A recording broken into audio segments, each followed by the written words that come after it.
Today, it is our great joy to continue a White House holiday tradition, a celebration of performers who have transformed the arts in America, our extraordinary Kennedy Center honorees. Today, we're going to have a ceremony at the White House to honor 5 great American performing artists: Dave Brubeck, Grace Bumbry, Robert De Niro, Mel Brooks, and Bruce Springsteen. Ladies and gentlemen, the President of the United States and Mrs. Michelle Obama. Now, these performers are indeed the best. They are also living reminders of a simple truth. The arts are not somehow apart from our national life. The arts are at the heart of our national life. This is over the top. This is the biggest. It sort of reaffirms what it was I have been doing all these years. This is great. I mean, it's, I guess in some ways, an ultimate award. Well, it feels pretty good. So far, I've gotten a free meal last night. President Roosevelt waved at me when I was 4 years old on his way across the Williamsburg Bridge in Brooklyn, and I haven't seen a president since. For this, he is one of the few people ever to receive an Emmy and a Grammy and an Oscar and a Tony. Writer, director, actor, producer, composer, for his success and for his psychoanalysis. We honor Mel Brooks.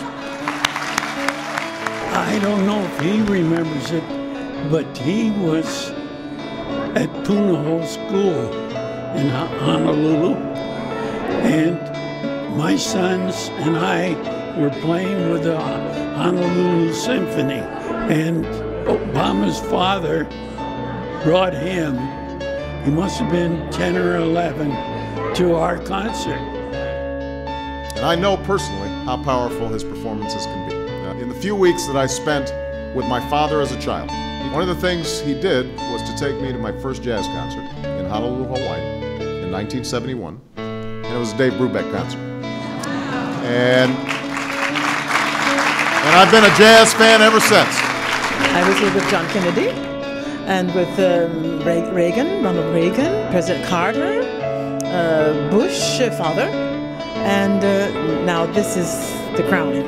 The crown, the stone in the crown is with our president now. After nearly 50 years, she remains the definition of a diva in the classical sense, a divine voice worthy of the heavens. And tonight, we honor Grace Bumbry. It's no wonder that his tours are not so much concerts, but communions.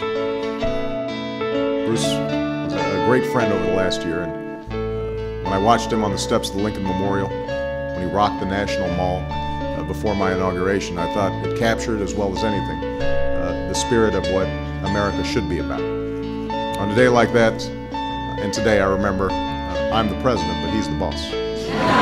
So,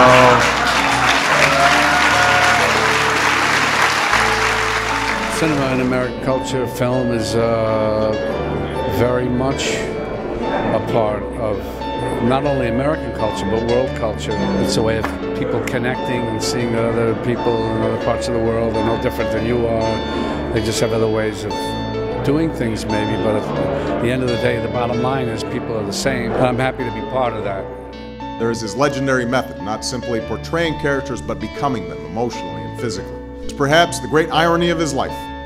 One of America's greatest cinematic actors is a man famously of few words off the screen, and I can attest to this.